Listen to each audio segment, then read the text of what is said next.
Kalau saya sih keberatannya kan pohon-pohonan udah pada mati, pohon pisang, pohon rambutan, banyaklah semua pohon-pohon. Aturan kan setiap tahun itu kan ada penghasilan. Kalau dulu baru di sini betul-betul nggak bisa makan. Karena baunya itu keras sekali. Terutama juga di saat mau pagi hari, dini hari, nah itu sangat keras.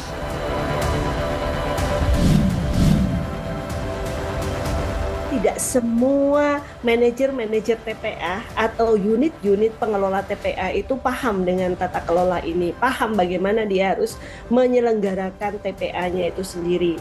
Bahkan ada yang tidak paham, kenapa sih mesti harus ditimbang?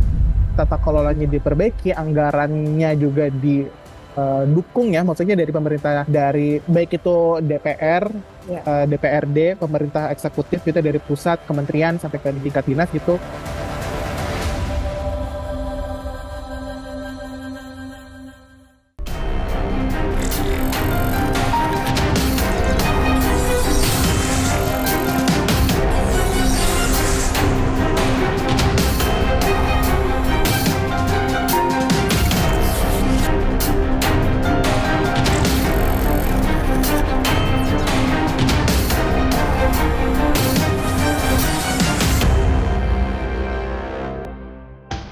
Kebijakan yang sifatnya berdampak kepada kemaslahatan masyarakat.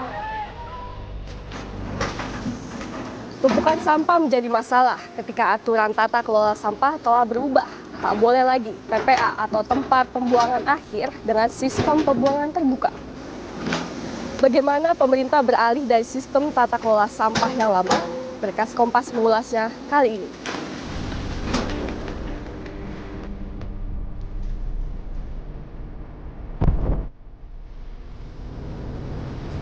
Tumpukan sampah menggunung di pinggiran jalan Kota Tangerang Selatan, Provinsi Banten. Pemandangan seperti ini terjadi merata di berbagai sudut kota. Beberapa pekan terakhir, Kota Tangerang Selatan darurat sampah. Sampah-sampah warga tak bisa diangkut karena tak ada tujuan hendak dibawa kemana. Tempat pemrosesan akhir atau TPA Cipecang yang merupakan tujuan akhir sampah Tangerang Selatan ditutup sementara. Selama ini TPA Cipecang menjadi tempat pembuangan terbuka. Sampah-sampah yang dibawa truk pengangkut dibuang begitu saja, nyaris tanpa proses yang seharusnya.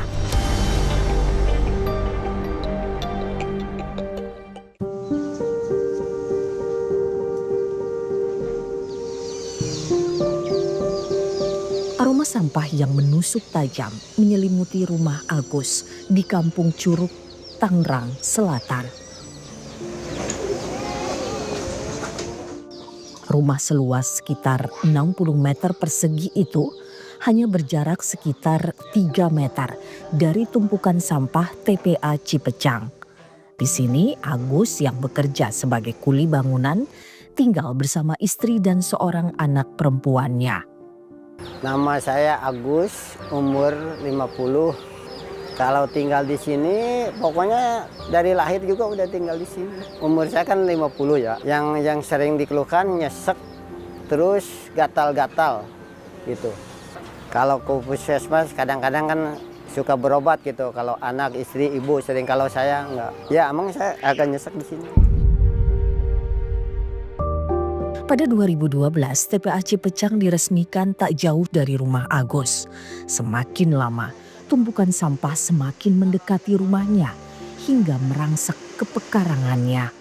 Sejak mungkin sekitar kalau nempel gini ya sekitar 1 tahunan. Malah saya sering menghadap. Sering supaya sampah yang dekat rumah saya minta dikeruk gitu ya sama orang kepala UPT-nya itu. Tapi respon kita nggak ada, ke kantornya itu nggak ada. Siapa dirapin, tapi ternyata nggak ada gitu sampai sekarang. Pekarangan sekitar rumah Agus yang dulu penuh tanaman buah, kini tertimbun sampah yang baunya menyengat. Tanah kan ini ada yang tinggi, yang sana agak rendah gitu. Tapi tanah itu masuk ke kita, masih punya kita gitu. Tanam ini rambutan, pohon pisang banyak sini. Ini pada mati pada kedorong itu. Dulu, Agus kerap menjual hasil panen dari pohon-pohon itu. Kalau saya sih keberatannya kan pohon-pohonan udah pada mati, pohon pisang, pohon rambutan, banyaklah semua pohon-pohon. Aturan kan setiap tahun itu kan ada penghasilan Ibu. Tidak berhenti di situ, sampah TPA yang merangsek ke tanahnya juga menimbun sumur yang biasa digunakan keluarganya. Kini sumur itu tinggal kenangan. Kalau mandi saya kan mempunyai sumur yang dari belakang rumah ini, kan ini rumah saya juga nih. Dia kan ada mesin di situ. Saya pakai perawan ke sini pakai selang itu. Ya, gitu. Ini mau udah total kan sama sekali nggak kepakai gitu. Ini kedalamannya mungkin sekitar 5 meter. 5 meter nih kedalamannya. Iya, ini kan tadinya juga ada tempat pemandian nih, Pak. Nih kan itu ada batas-batas tuh. Iya, ini kan dari sumurnya, ini kan ditampung ke situ. Semua warga dulu mandi di sini. Iya, warga Curug atau Serpong juga pada numpang mandi di sini. Amang ini airnya air bening bener gitu, air bening. Air ulu lah kalau bahasa dulu kan air ulu itu. Semua warga pernah dulu kan pada waktu musim kemarau kan sumur-sumur pada kering gitu. Kalau di sini enggak. 5 bulan lalu, pemerintah menyuplai air bersih dan membangun sistem penampungan air di rumahnya sebagai kompensasi. Nyesek bau apa namanya favoritnya itu. Nyesek. Namun Agus enggan menggunakannya karena was-was cemaran air lindi. Cuma saya dalam arti sekarang juga nggak fokus. Takut kan air lindi aja udah ngalir ke rumah kita. Jadi saya sampaikan lagi saya kan kalau air ini kan saya nggak berani minum. Saya minta air atau 1 galon aja nggak dikasih. Alasan dia ntar saya musyawarah dulu apa ke atasan gitu-gitu aja. Kini Agus terpaksa membeli air bersih untuk kebutuhan sehari-hari. Dalam sebulan, ia harus mengeluarkan ratusan ribu rupiah untuk air bersih. Ini mah air dari sumur. Bagi Agus yang penghasilannya tak menentu sebagai kuli bangunan, jelas sangat memberatkan. Untuk keperluan ini kan sekarang yang lebih parah ini. Air aja kita tiap hari beli. Gitu. Air beli kan per galon gitu ya buat keperluan masak, minum gitu. Itu beli per galon. Kalau sehari kita bisa dalam arti bisa 5 galon. Buat minum kan per galon yang asli. Kalau buat masak itu isi ulang gitu. Terkait keluhan yang dirasakan warga sekitar TPA Cipecang, pemerintah Kota Tangsel mengaku memahaminya. Kami memahami dan sangat merasakan keresahan khususnya yang dialami oleh warga di sekitar TPA Cipecang. Terkait dengan persoalan air bersih dan dugaan tercemarnya sumur akibat air lindi dan penumpukan sampah, pemerintah kota telah menurunkan armada tangki air bersih untuk membantu kebutuhan warga yang ada di sekitar Cipecang. PMI Kota Tangerang Selatan setiap minggu membagikan air mineral kepada warga khususnya yang terdampak. Itu per 1 KK ada 4 galon air mineral yang diberikan setiap minggunya. TPA Cipecang mulai beroperasi sejak 2012, dikelola pemerintah Kota Tangerang Selatan melalui Dinas Lingkungan Hidup Kota Tangsel. Tempat ini memiliki luas sekitar 13 hektar. Selama bertahun-tahun, TPA ini kerap mendatangkan masalah pada warga dan lingkungan sekitar. Pada 2020, turap penahan di TPA Cipecang jebol sehingga sampah tumpah ke Sungai Cisadane. Di 2023, warga mengeluhkan aktivitas pembuangan dan pembakaran sampah yang mengganggu pernapasan serta sulitnya mendapatkan air bersih. Protes pun kerap dilayangkan warga kepada pemerintah kota. Pada Mei 2024, TPA ini akhirnya disegel Kementerian Lingkungan Hidup lantaran melakukan praktik open dumping. Pemerintah Kota Tangsel meminta izin perpanjangan dan akhirnya diberi waktu 6 bulan untuk melakukan pembenahan. Mudah-mudahan ada jalan keluar dalam waktu yang dekat ya, mudah-mudahan TPA bisa segera beroperasi ya. Tapi tentu yang paling penting adalah pemerintah daerah memastikan jangan sampai pada saat beroperasi masyarakat sekitar situ terkena misalkan longsoran sampahnya tanahnya kena misalkan atau misalkan kena banjir masuk ke wilayah warga, itu yang kita jaga.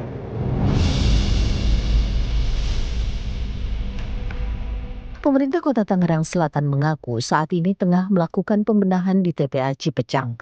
Pemkot juga berencana membangun fasilitas pemilahan sampah atau MRF pada tahun 2026. Sebetulnya kalau bicara landfill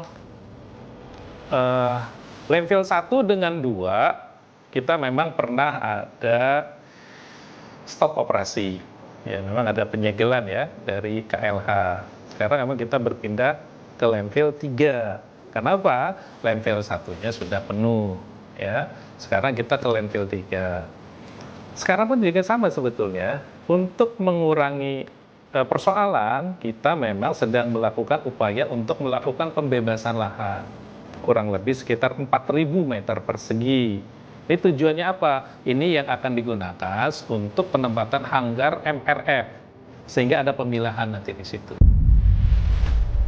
Sekarang penataan kita sedang lakukan supaya menjaga itu juga persiapan lahan buat MRF ini yang mau dipasang di awal 2026 ini. MRF ini menurut saya cukup bisa menangani untuk sementara menuju kita PSEL. Pembuangan sampah terbuka yang tanpa pengolahan dan pengelolaan masih terjadi di berbagai TPA di Indonesia. Kalau dulu baru di sini betul-betul nggak bisa makan karena baunya itu keras sekali. Terutama juga di saat pagi hari, dini hari, nah itu sangat keras.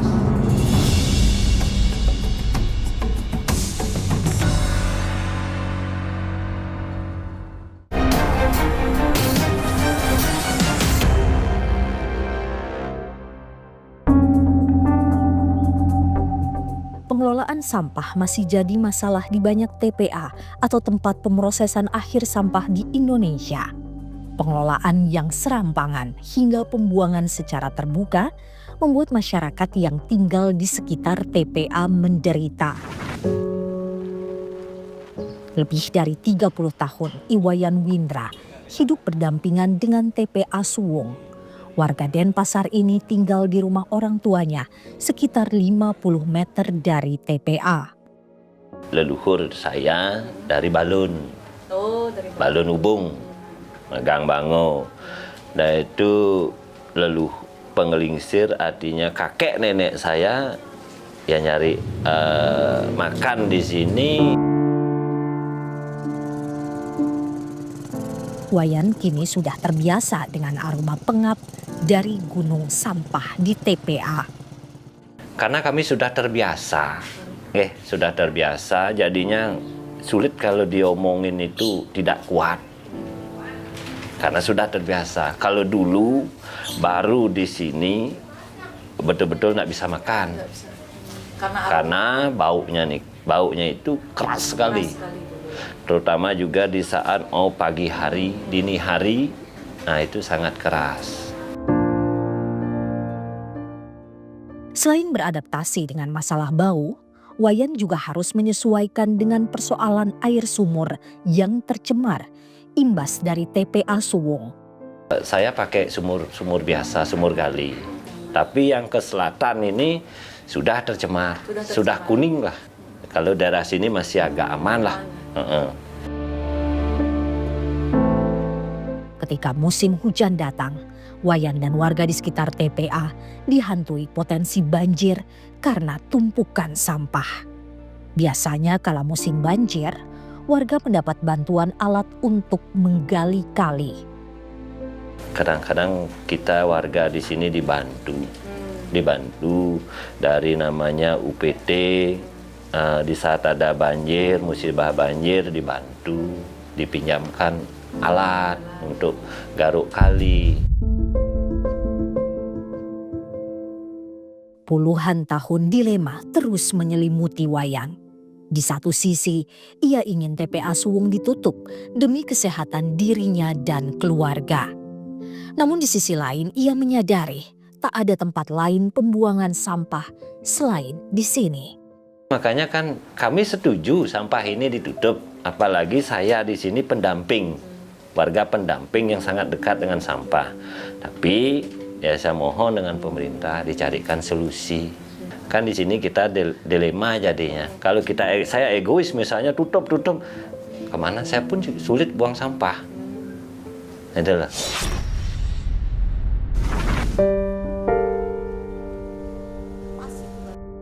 Hidup berdampingan dengan gunungan sampah juga dijalani Erli, warga perumahan Sambanda, Denpasar. Perumahan Sambanda kurang lebih 12 tahun, 13 tahun lah. Segitu. Berarti Ibu ada di sini sudah ada TPA? Sudah ada. Polusi udara dari TPA Suwung sudah Erli rasakan sejak ia pertama kali menempati rumahnya pada 2012. Kalau gini kan masih udaranya nggak terlalu ya, nggak ada bau gitu. Lebih sering sore ya, sore itu lebih terasa baunya. Bau sampah dari TPA Suwung tak terhindarkan sampai Erli harus menaruh banyak tanaman di pekarangan rumahnya. Dan setelah dipasang ya lumayan berkurang, tapi saya jarang membuka rumah karena baunya udah pastinya.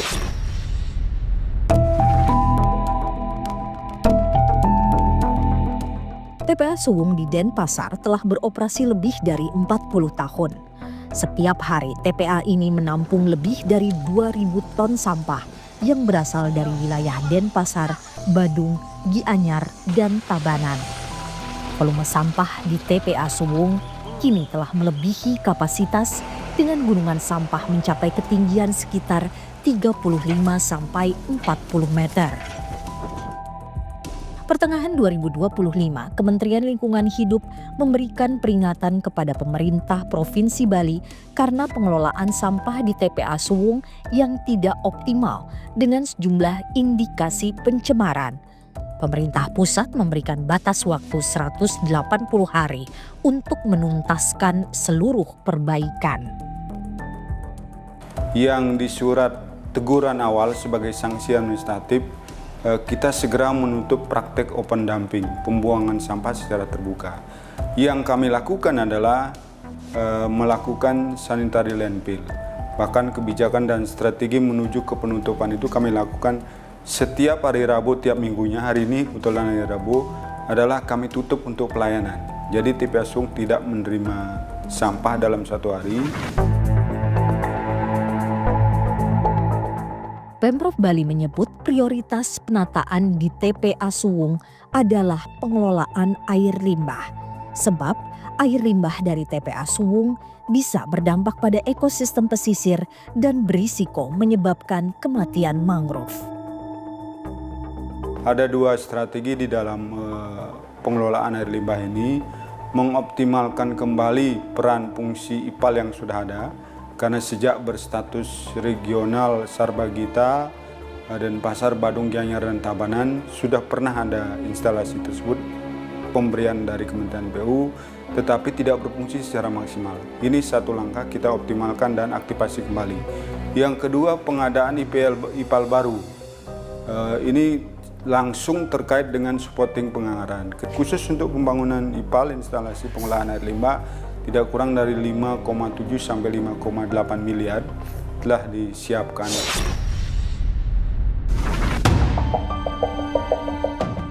Mengapa mengelola sampah di TPA begitu pelik, padahal aturannya telah dibuat sejak 2008? Bukan hanya di TPA-nya, tetapi bagaimana pemerintah daerah melakukan pengelolaan sampah di hulu, di tengah, dan di hilir.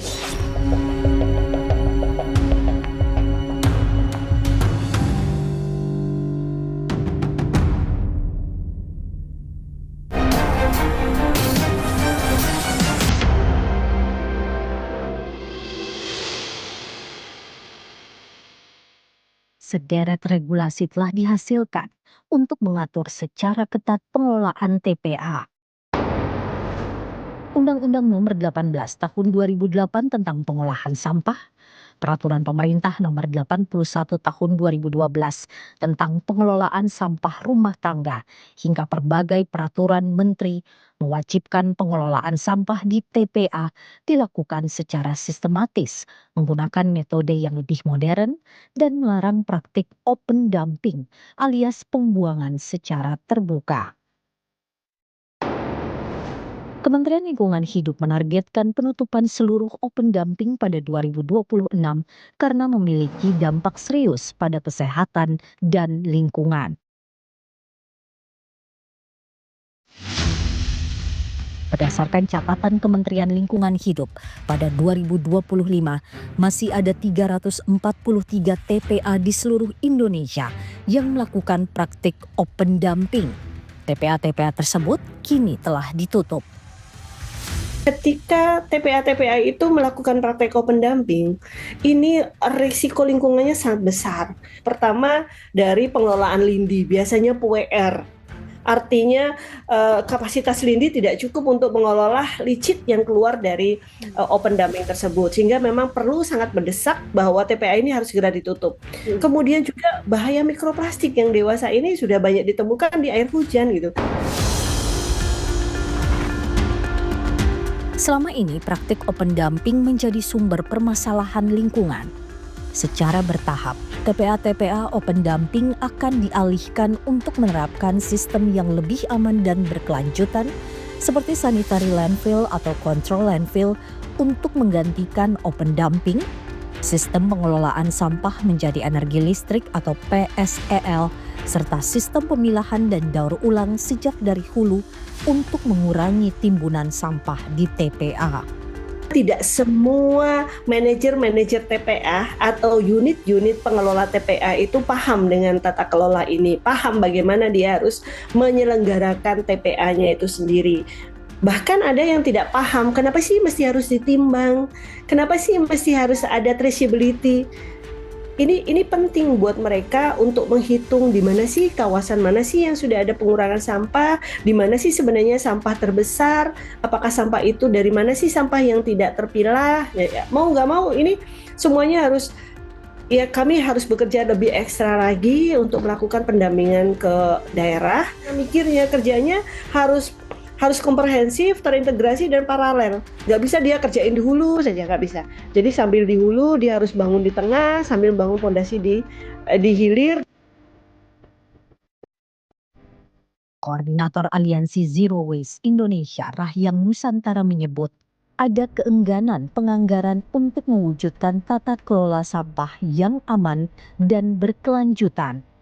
Kalau misalkan tata kelolanya diperbaiki, anggarannya juga dukung ya, maksudnya dari pemerintah, dari baik itu DPR, DPRD, pemerintah eksekutif itu dari pusat, kementerian, sampai dinas, di tingkat dinas gitu. Kalau anggaran daerahnya masih di bawah 1%, aku sanksi nggak ada yang mampu ya sebetulnya untuk bikin sanitary landfill. Aku nggak bisa sebut angka karena mungkin tiap daerah juga tiap kondisi TPA akan beda-beda gitu ya. Anggarannya untuk sampah dinaikin aja minimal 3%, mungkin kita masih ada harapan gitu. Negara bertanggung jawab memastikan setiap warganya dan lingkungan terbebas dari dampak buruk sampah. Meski demikian, persoalan sampah adalah tanggung jawab semua, pemerintah, masyarakat, dan industri. Justru harusnya pengurangan itu dari pengurangan produksi dan konsumsi. Jadi itu plastik harus dikurangin, produsen juga harus mikir gitu bahwa kalau mereka nggak bisa ngelola sampahnya ya harus dikurangin produksinya, jangan bikin kita overkonsumsi gitu kan. Itu juga nggak baik buat kita, nggak baik juga buat ekonomi juga gitu.